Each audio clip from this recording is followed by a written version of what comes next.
Hi everyone, I'm Mr. Smith, it's Friday, Paraskevia, and today we're looking at these 7 noun declinations in Georgian. We're looking at words in Georgian that end with a consonant and automatically take an I at the end, which is quite a lot. Mostly, that's how they're named in the dictionary anyway. But then, their function in the sentence may indeed require a bit more dressing up so that we know concretely who's doing what to when and how. You'll see what I mean. Let's go.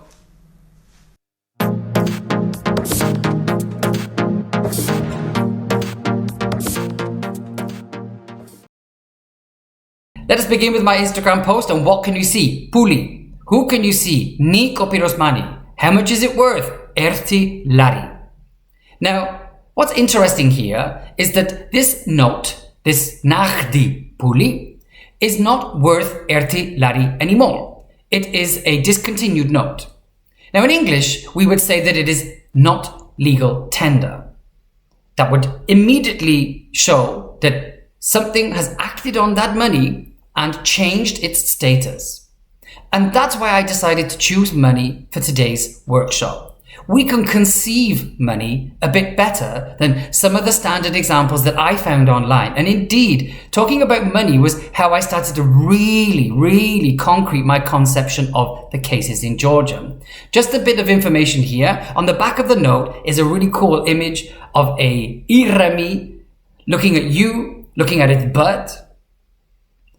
If you get one of these notes, keep it safe. It's not worthless. But for today's class, it is cash that has now become disvalued. It is no longer of any real value. The endings available to us in Georgian with this puli or nachdi are here. 1, 2, 3, 4, 5, 6, 7. Options can be puli in its present normal state. Pulma, if it's part of a story that it has changed, in this case it has. Puls, you're acting upon and with that money. Pulis, somehow belongs to or is connected to that money. Pulit, in a form of how that money was used. Pulad can describe its use or its interpretation of what it may be. It sounds complicated, guys. Pulo is when you beg for its attention. Now, of course, I don't expect you to get this right now, but here's an example. Pulma shegtsfala shen.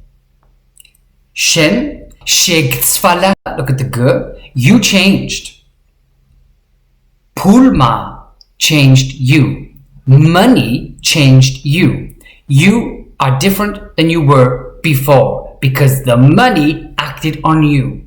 Now in English, we'd say money changed you. In Georgian, we'd say money ma changed you. That ma is telling us about the position of that money's influence in the past on you. Its effect is visible to me. The money is not physically the subject anymore. You are.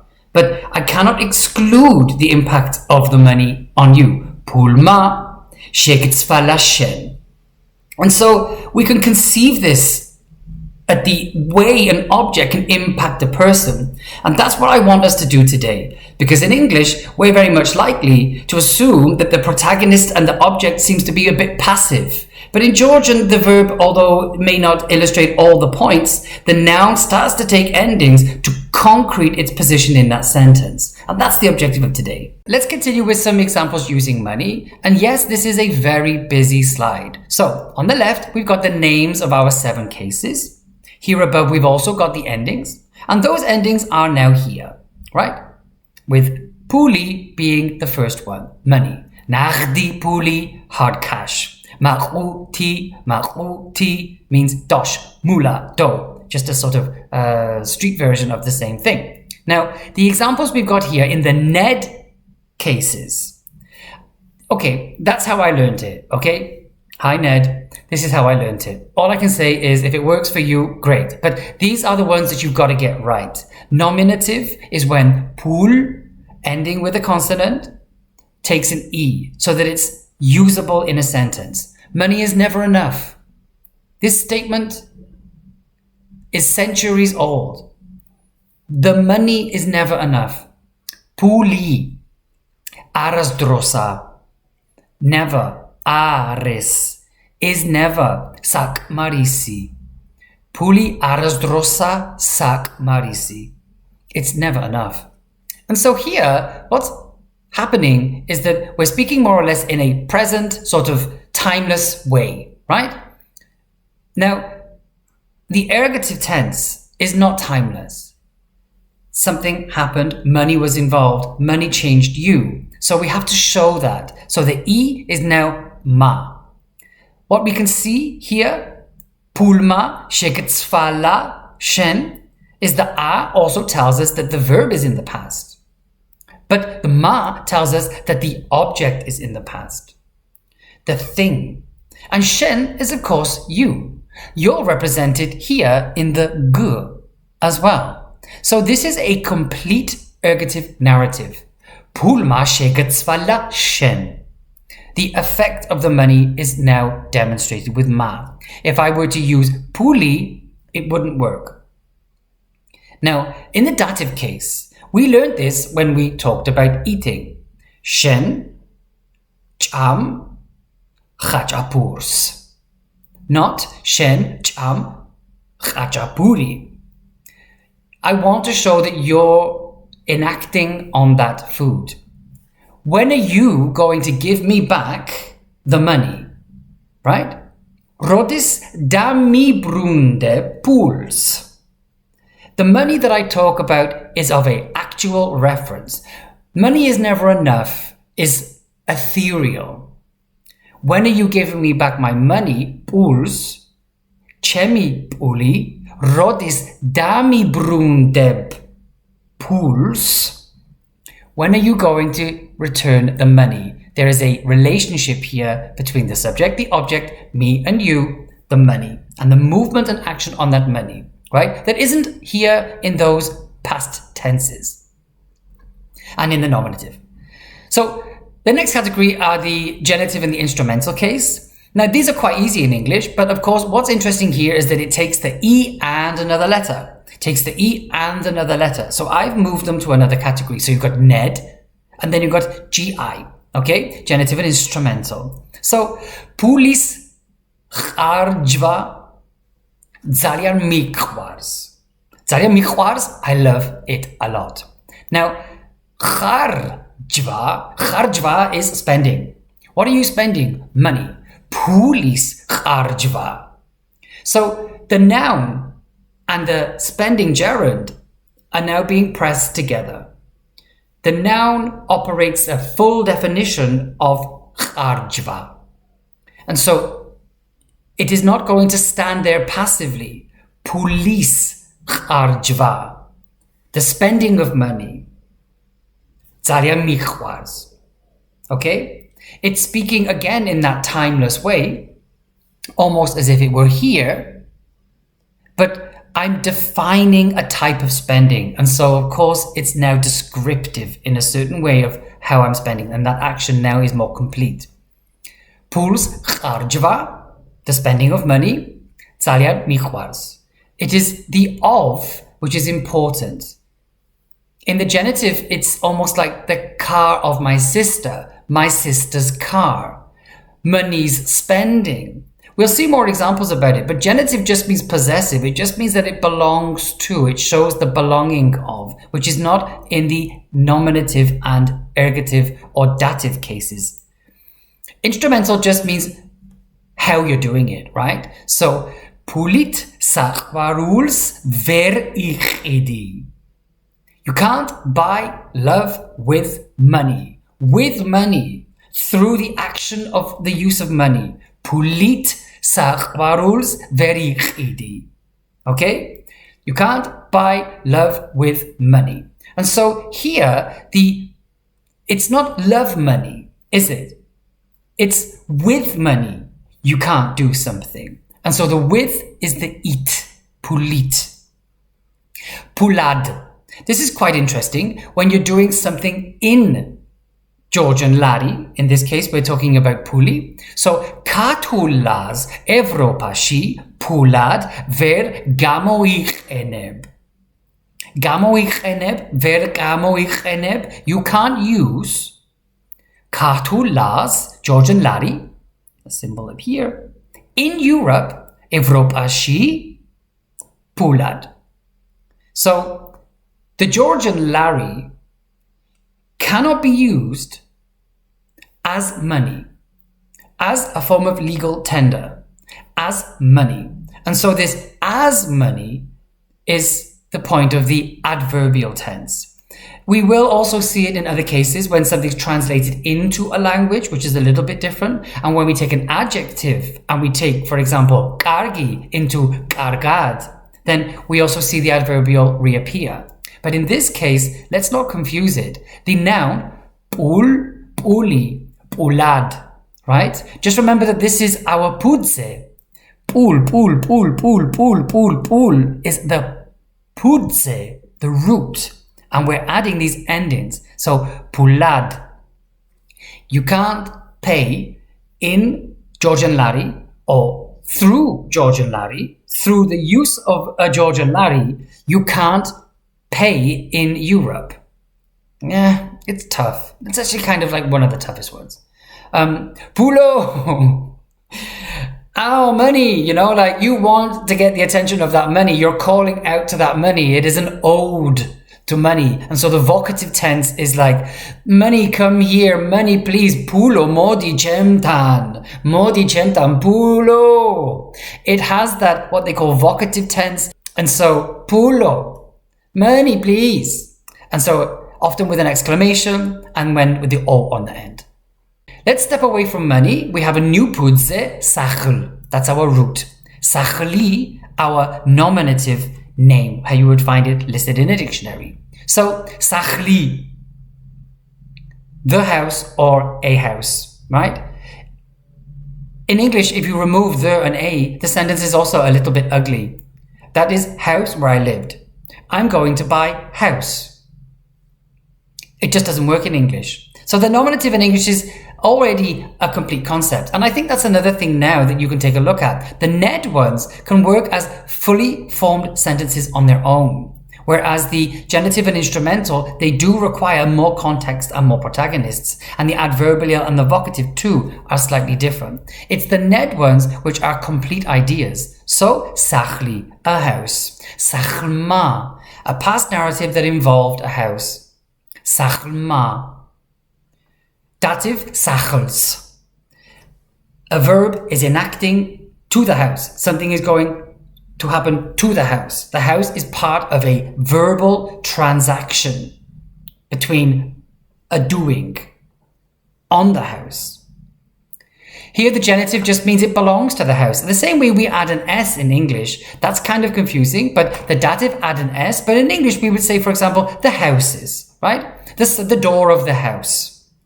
And so in English we can kind of assume that the genitive number 4 is pretty easy for us, okay? Sakhlis. Sakhlis, the houses or of the house. Sakhlit, with the house, using the house, in that house's use, right? This instrumental case does indeed, like the name, show us that it was used as an instrument. How it was used as an instrument, we don't know. But again, that's what we're feeling from this declination. The adverbial one here, sakhlad, sakhlad, this was done as a house. We could say, for example, he's living in that garage as a house. It is not a house, but he's living in there as a house, in the state of a house. And so here we can see that sakhlad shows us that it is as, or in the form of, or in the state of a house. It can show a transformation. He works as a teacher. That means that he's not born a teacher, but has trained to be a teacher and now works as a teacher, dressed as a clown for Halloween, and so on. Sakhlo! Again, this vocative sense, you're using this tense, it's hardly 100% necessary, but it is used to show an emotional connection, a praise for that home, and so that's the vocative. The next slide shows that when you use a question, it can often illustrate the case that you're using. Very much in English, for example, I say, whose bag is that? That's Martin's. right? Who has now become whose. That's a noun declination on the question. So we do have it in English. Let's look at a simple question in the nominative, okay? The Ned case. Israris. Isra. What is it? It's garlic. Isaris Niori. Is Nioria. Nominative. Nior is our root, our pudze, and it takes an E. So, Niori, Nioria. Ergative past, we need this am, ram, shech ama venachi. What ate the vineyard? Tcham, shech ama venachi, the goat. Vin is who. It has the same function, it's just not so beautifully connected with some of our similar endings. But vin shech ama niori.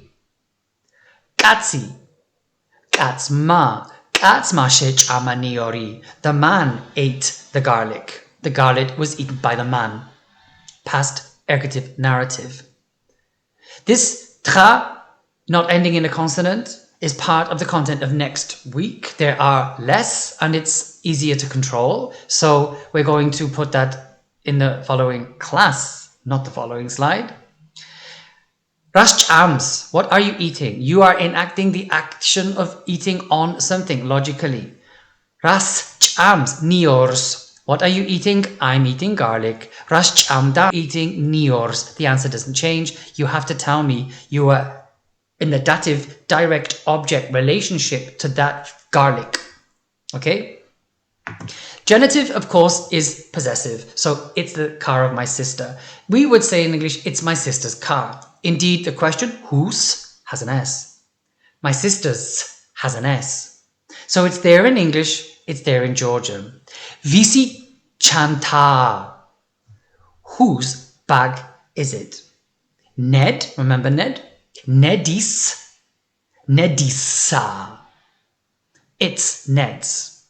The second A is used very much in Georgian, I think, just to help the phonetic along. The final A is aris. It is his. It's not so modern English to say it is the bag of Ned. But you can see how that really does help us understand the question with visi. We've also got risi, which can also be used for objects, if not people. If that's where we're asking, it is the thing of the thing. This is the charger of my phone, for example. Another example where we would say the something of could be, for example, a title, The Planet of the Apes. That's going to be done in the genitive. So, Maimunebi, monkeys. Maimunebis planeta, the planet of the apes. The instrumental, of course, I just love the way that it begins with an I and has a T. Like, really, couldn't be more convenient. Ritigadayichti. Ritigadayichti. What form? And you could say by card, digitally, baratit, nachtit, in cash, which is very frequent answer. Pulit, same thing, but nachtit, perhaps a little bit more to the point. Gadavichti, I need a verb. In cash, in or by card, through the instrument of cash, card, or money. Okay, giving rise to the name of the case. Rogor gadaichti, rogor is also how, isn't it? So rogor will give us the same answer, barati gadavichti, but it doesn't give us the sort of connection with the T and so on. But I would say that although it's the second one in this list, it is much more frequent and I suppose easier. Riti sounds a little bit too pedantic. But anyway, the next one is the adverbial tense, when something is as something or becomes something, So the question here is, what did it become? Rad. Gadaikca. Rad gadaikca. Tchlad. It transformed into water. It is now in the form of water. Tchlad. Rad. Gadaikca. Gadaikca. Tchlad. Sort of Harry Potter, changing things. And it's now in the form of water. Rad ik enebs garages. What is he using the garage for? It's being used as a house. It is not a house, but sakhlad. Sakhl pudze, sakhlad. Okay, so rad ikhenebs garages. What is he using the garage for? It's being used as a house. Sakhlad. Okay, again, the adverbial tense is one of the trickiest ones, in my opinion, from an English language perspective, because we construct context around that. But here we've got some really good verbs which are a little bit of a higher level than we normally study to achieve that goal. It is a tough one to explain, but here we have it. In what form has it transformed? Is it being used? It is now as something. Can often show a transformation, Harry Potter style. Okay, vocative. Interesting. Vocative. Because tzadi zaglo. Get out of my way, dog. Not zagli, zaglo. Tzadi, tzadi, tzadi, tzadi zaglo. Go away. Chemoshvilo, chemoshvilo, my child. Yeah, my child. I'm talking to you from the heart. Okay? But some words don't take the O, they take a V. So chava becomes chavav. Chavav. For whatever reason you want to use the vocative, just remember V or V. The pink is much less frequent than the O, which is much more useful. At least in the vocative, it's at the end of the word, using the pudze. Again, we have it here. And then adding O or V, which is so beautifully illustrated in the name of the tense. Last slide, and now we're super comfortable with the 7 cases. We've got a certain order that we'd like to memorize them, and what are the appropriate endings that go onto the root, the pudze, right? And now you're thinking, wait a second, what's this red box, right? Now, what happens here is the pudze undergoes kumshva, which means that a piece is omitted, and in some cases, a new piece is put in, or simply omitted entirely. So the pudze, the root of Niori, is Nior. But in the genitive, instrumental, and adverbial case, O is replaced with V, making it Nivris, Nivrit, Nivrad. Nivris, Nivrit, Nivrad, not Nioris. That would be a mistake. In the other case, it's simply the vowel in the Tqemali, the fruit or the sauce. In this case, the A from mal is just completely removed. So tqemlis, tqemlis, tqemlit, tqemlad. If you were to talk about the taste of the Tqemali, it would be Tqemlis gemo, the taste of Tqemali. So we can see here that being aware of this kumshva is something which will come up on your frequency of perhaps making a mistake. This way you will know what a Georgian person is saying when they're correcting you. They may not entirely be ready to explain everything that you studied today to illustrate the correction. Sometimes it is what it is, you're just going to have to know it. But hopefully with our series of slides today, when you're being corrected with this particularly complex concept, at least you will always have a reference as to why I'm hearing that and what are the changes taking place. And indeed, depending on the level of investment of your Georgian friend, the words that they may use to illustrate those concepts to you. That is the last slide of today, and next week we're looking at nouns that don't end in a consonant and don't take the I. These are often recognizable because they end in a vowel. A, O, U, E, and so on. So have a nice weekend. I'll see you then. Bye.